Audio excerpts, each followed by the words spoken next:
Scott Howe, Acxiom is up almost 40% since last summer. What's driving it? Well, I think a couple things. First up, what stock isn't up since last summer? So the market has floated all boats, and we've been one of them.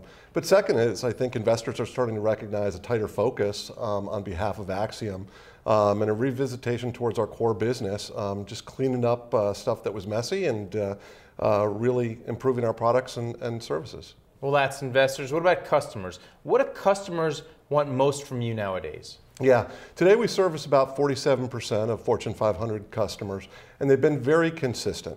Throughout the market, you hear the concept of big data, and that's what we're all about. We've been doing it for 30 years, and so clients want us to do what we've been doing successfully for them for 30 years, help them understand their data, make sense of it, and use it appropriately. But that means expanding from traditional channels to emerging online channels as well. So there's a bigger pool of big data to collect and make sense of.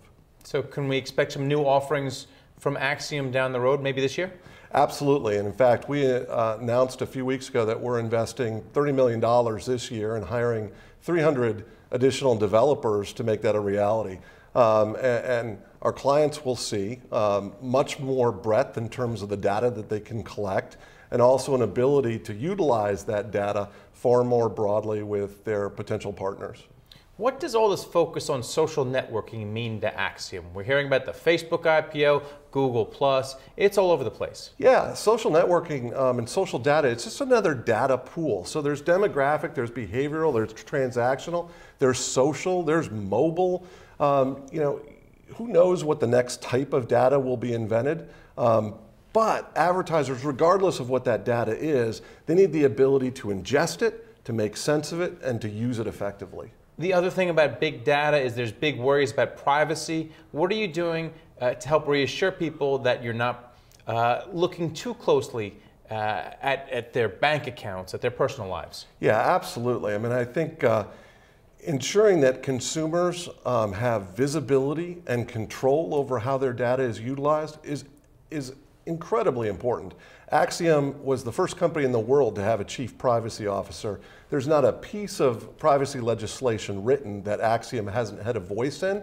And so we want to not only stay ahead of the regulations, but have a hand in crafting effective regulations. And you mentioned you have a really nice chunk of market share. What's the competitive environment like right now? How are you able to keep that market share, and who's nipping at it the most from your perspective? Yeah, well, our product tends to be very sticky, and so switching costs are very high for our clients.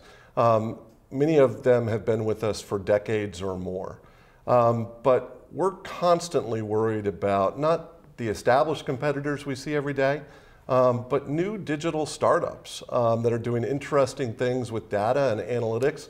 Those are the companies that we have our eye on, and those are the companies that we have to stay a step ahead of. Thanks a lot. Great, thank you. This market is stock pickers market. Stocks have rallied this year. We're coming into a Monday where we're going to